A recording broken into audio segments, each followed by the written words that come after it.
Hello friends, welcome to SSC coaching centre. दोस्तों, आज मैं आपके लिए गणित के बहुत इंपॉर्टेंट क्वेश्चन लेकर के आया हूं। पूरा वीडियो देखिएगा।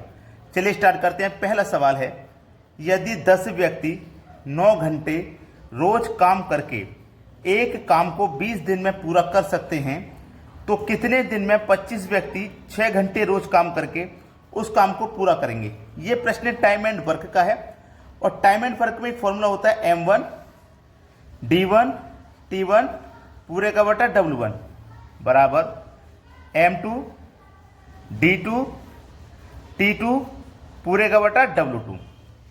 M कितने व्यक्ति हैं भाई? 10 व्यक्ति हैं। M की वैल्यू कितनी है आपकी? 10 इंटू D4 होता है दिन। कितने दिन ले रहे हैं? 20 दिन। T4 टाइम, एक दिन में कितना काम कर रहे हैं? 9 घंटे। टाइम है 9 घंटे प्रतिदिन का। वर्क कितना है भाई? वर्क भी ध्यान देंगे। वर्क है रोज काम करके एक काम, तो एक वर्क है तो बटे में आप एक लिख लीजिए, चाहे मत लिखिए। बाद में कितने व्यक्ति हैं? 25 इंटू उस काम को पूरा करेंगे। कितने दिन में पूरा करेंगे? 6 घंटे रोज कर रहे हैं। D2 पूछा गया है, बट दिन नहीं दिया गया, दिन की वैल्यू पूछी गई है।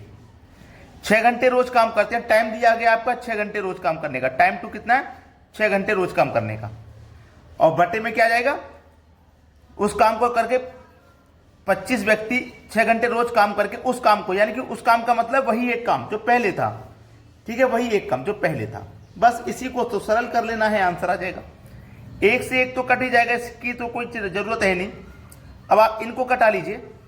5 से कटाऊंगा 5 बार में, और 5 से कटेगा ये 2 बार में। ठीक है, और 2 से मैं इस 6 को कटा दूंगा 3 बार में, और 3 से मैं इस 9 को कटा दूंगा, 3 त्रिका 9 3 बार में।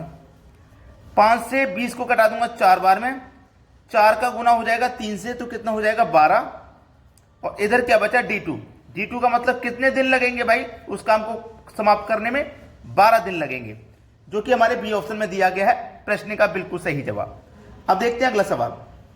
अगला सवाल है, एक पुरुष और स्त्री साथ काम करते हुए एक कार्य 18 दिनों में पूरा करते हैं। एक पुरुष और स्त्री, पुरुष मतलब मैन, स्त्री मतलब वुमेन। ठीक है, स्त्री मतलब वुमेन, साथ काम करते हुए एक कार्य को 18 दिन में पूरा करते हैं। उस कार्य को करने में उनकी दक्षता का अनुपात 3:2 है। अनुपात कितना है? 3:2।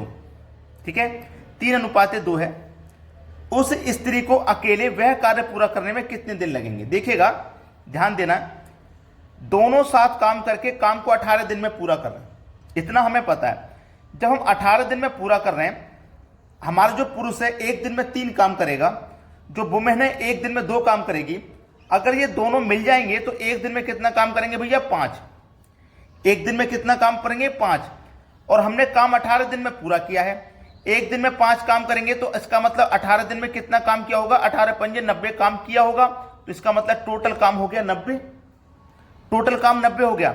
अब उसने बोला है कि इस 90 काम को अकेले वह कितने समय पूरा करेगी? कौन? स्त्री, यानी कि वुमेन।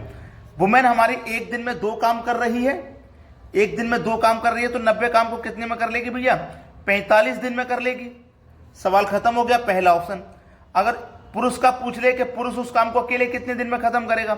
टोटल काम 90 है, पुरुष एक दिन में 3 कर रहा है, तो 90 को कितने दिन में करेगा? 30 दिन में कर लेगा। दोनों में से अलग अलग किसी का भी पूछेगा, आप बता सकते हो। क्लियर है ना? सभी को प्रश्न समझ में आ गया। अब देखेंगे अगला सवाल। अगला प्रश्न है, एक आयत की लंबाई और चौड़ाई दोगुनी कर दी गई है, क्षेत्रफल में वृद्धि प्रतिशत क्या है? देखो, कोई आयत है, ये कोई आयत है, ये कोई आयत है।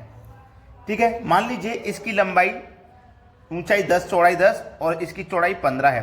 तो 10 का मतलब 15 से करो, उसका क्षेत्रफल कितना हो जाएगा? 150 हो जाएगा। अब इसकी लंबाई और चौड़ाई को दोगुनी कर दें हम। लंबाई और चौड़ाई को कर देते कितनी? दोगुनी। दोगुनी का मतलब है, देखो ये पहले कितनी थी? 10, तो दोगुनी का मतलब 20 हो जाएगी। ये 15 थी, तो ये अब कितनी हो जाएगी? 30 हो जाएगी। तो 30 का मल्टीप्लाई 20 से करो, तो 3 दूने का 6। एरिया कितना हो गया? 600। पहले एरिया 150 था, अब एरिया 600 है। तो कितना वृद्धि हुई है एरिया में? एरिया में कितनी वृद्धि हुई है भाई? एरिया में 450 की वृद्धि हुई है। कितने पर हुई है वृद्धि? ये 150 पे ही तो हुई है। और प्रतिशत के लिए आप क्या करोगे? 100 से गुना। याद रखना, किसी भी चीज को आप प्रतिशत में बदलते हो तो 100 से गुना करते हो। तो देखो 0 से 0 कट गया, 15 से 45 3 बार में कटेगा, 3 का मल्टीप्लाई 100 से कर दो, आंसर आ जाएगा 300%, जो कि सी ऑप्शन में दिया गया है। ये आपके प्रश्न का बिल्कुल सही जवाब हो जाएगा। सभी को समझ में आया? अब देखते हैं अगला सवाल।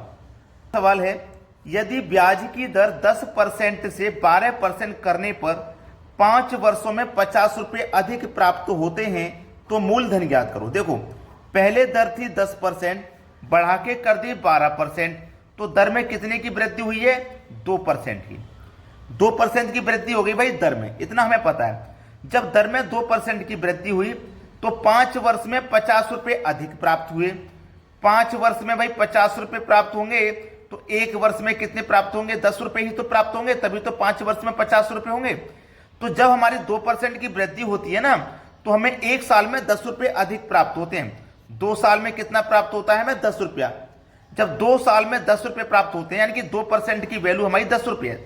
भाई देखो, 5 वर्ष में 50 रुपए प्राप्त हो रहे हैं तो 1 वर्ष में 10 रुपए होंगे।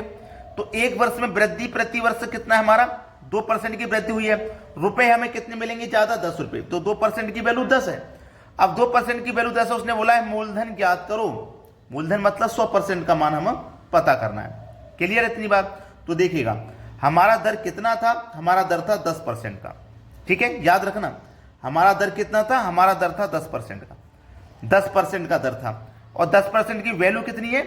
50 रुपए है। भाई 10% की वैल्यू इसकी कितनी है? 50 रुपए है। जब 10% की वैल्यू 50 है, हमें 100 की निकालनी है, तो कैसे निकालेंगे? 50 में 10 से भाग करेंगे। 100% का मान निकालने के लिए 100 से मल्टीप्लाई कर देंगे। अब 10 से 50 कट जाएगा 5 बार में, 5 का मल्टीप्लाई 100 से कर दो, आंसर आ जाएगा 500। आंसर आ जाएगा आपका 500 रुपया। ये दिया गया है सी ऑप्शन में, बिल्कुल सही जवाब।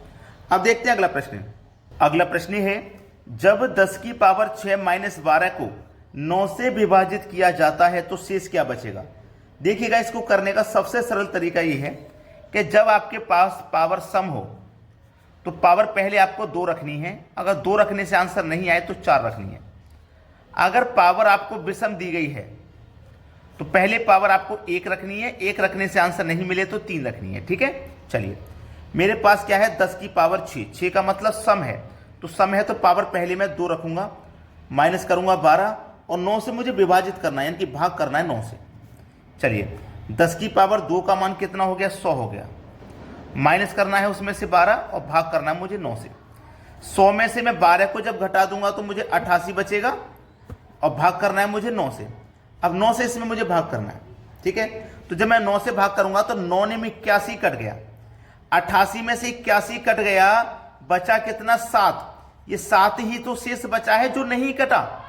भाई 88 में से 81 कट गया तो 7 बचा। अब 7 में तो भाग जाएगा नहीं, तो यही तो शेषफल है जो बच जाता है, और हमारा सी ऑप्शन में 7 दिया गया है।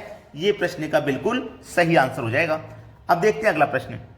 अगला प्रश्न है, 7 की पावर 19 प्लस 2 को 6 से भाग दिया जाता है तो शेष क्या बचेगा? मैंने क्या बताया अभी, अगर पावर आपके पास सम है तो पावर पहले 2 रखनी है। 2 रखने से आंसर मिल जाएगा तो ठीक, नहीं मिला तो 4 रखनी है। और यदि पावर आपको विषम दी गई है तो पावर पहले 1 रखनी है। 1 रखने से आंसर नहीं मिलेगा तो 3 रखनी है। अब देखो, 7 की पावर कैसी है? विषम। विषम है तो पहले पावर 1 रखिए, प्लस करना है 2 और हमें 6 से क्या करना है? भाग करना है। 7 की पावर 1 का मान 7 ही रहेगा, प्लस करना है उसमें 2 और 6 से भाग। 7 में 2 जोड़ दो तो 9 हो जाएगा और 6 से करना है भाग। तो देखिए, 6 कम 6 कट गया। जब 9 में से 6 कट गया तो बचा कितना? 3। 3 ही तो शेष बचा जो नहीं कटेगा। ठीक है, तो हमारे प्रश्न का सही जवाब आ गया 3, यानी कि पहला ऑप्शन। अगर आपने वीडियो को लाइक नहीं किया तो लाइक कर दीजिएगा, और यदि शेयर नहीं किया अभी तक तो शेयर कर दीजिएगा। ठीक है दोस्तों, धन्यवाद।